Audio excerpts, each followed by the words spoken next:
right? So this is 3.8 continued. So we know that the derivative with respect to x, or ln of x, is 1 over x, correct?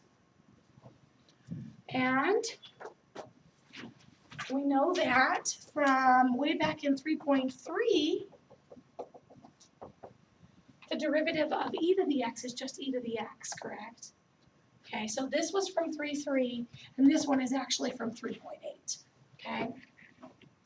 So there's my two most common exponential and log functions. There actually are two other exponential, well, one other exponential to look at and one other logarithm to look at, okay? Because those aren't the only, ln isn't the only log, and e to the x isn't the only other exponential. So let's go to this guy. The derivative with respect to x of a to the x. I want to take the derivative of this thing, okay? I'm not going to prove this to you. It's not worth it. It's in the book. This is one that is just worth memorizing, okay? It's actually very similar to this. What's different about it is, how did I prove this to you? Did we do this with a limit? You just said memorize it. I don't remember. I didn't do it with a limit? It's done with my other class. Did I show you how to do it with a limit? Anyway, so what happens is, oops, not X, wrong class. God, I'm starting to get my calculus classes mixed up. So the limit as h goes to 0 of a to the x plus h minus a to the x all over h, okay? I think we did this. You guys are pulling my chain. So this is a to the x times a to the h minus a to the x all over h, right? Now, we would factor out this a to the x that is a common factor, still all divided by h. Now, in terms of the limit, the variable that I'm concerned with is the h, which means that this guy has no effect on it, okay? So it gets to come out in front. So it is really a to the x times the limit as h goes to 0 of that thing right there, okay? Now, it doesn't matter what this a is. This a can be 2, it could be 35, maybe it's a half. Doesn't matter, okay? As long as it's just an a to the x. A is any real number. Then what happens is when I want to calculate the limit, this was the definition of derivative that I followed all the way through with some algebra.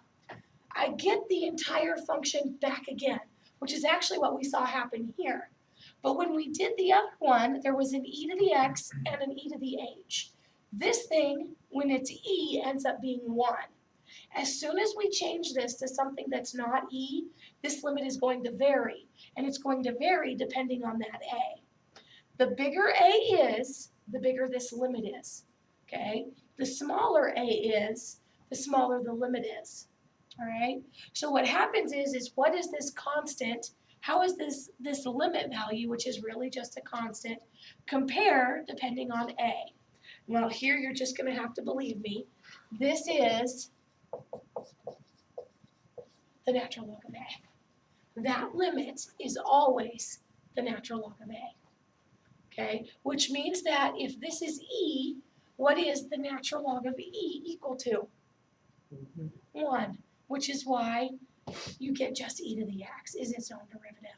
Okay, but as soon as I change that base to something other than e, now this derivative is changed slightly in that it gets this extra constant attached to it. So this derivative is a to the x times the natural log of a.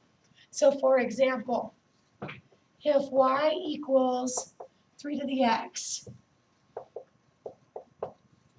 find y prime. What is it? Anytime that you have an exponential function, guess what? You get it all back again. Plus, or actually times, an extra constant. What's that constant? natural log of 3. You're done. Okay, that's the derivative of an exponential.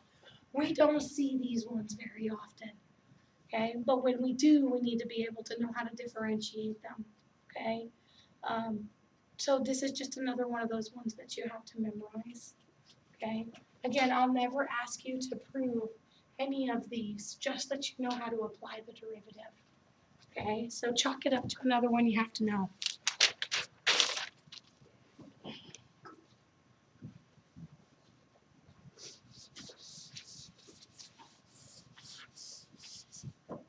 What would this one be?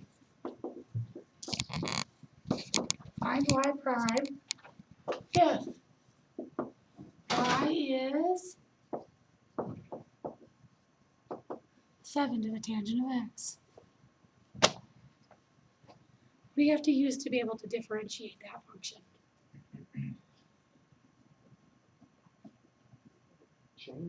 Chain rule, absolutely. You have a trig function that's the exponent with a base of 7. Okay, so which derivative gets taken first? The 7. The base of 7 is the last thing that you do to that poor x. Okay, so y prime is, and what's the derivative of 7 to a power? 7 to the power times the extra constant, that's that multiplier that changes the slope because of that limit right there, this limit, that gets adjusted based off of the fact that now I'm looking at a base of 7. Okay, so this is the derivative of the outside evaluated at the inside. Now whose derivative gets taken? Tangent, and what do you do with it because it's chain rule? Multiply. What's the derivative for tangent? Sine squared. Secant squared. How about secant squared? And we're done. That's it. The natural log of 7 is just a constant, just like 5 or 0.27 is a constant. That's all the ln of 7 is. Okay, just another number thrown in there. Okay, so another derivative you have to know how to do. So that would never be 0 then. The 7 would never be, the derivative of that wouldn't be 0. Of which one? Of 7, Which 7? y equals 7. Here? Yeah. It's 7 raised to a power. So you're right, no, that's not 7. Okay. Its derivative is not 0 because it has a variable of x in it, just as an exponent. So you'll have to pay really close attention because sometimes in those textbooks, the exponents are really hard to see. It's hard to tell that that's a power, so watch out for that. Okay. If it was y equals 7, no exponent whatsoever attached to it, no variable in any way, then its derivative is 0. But anytime that you have a variable, okay, your derivative is not 0. The only function that gets a derivative of 0 is a constant.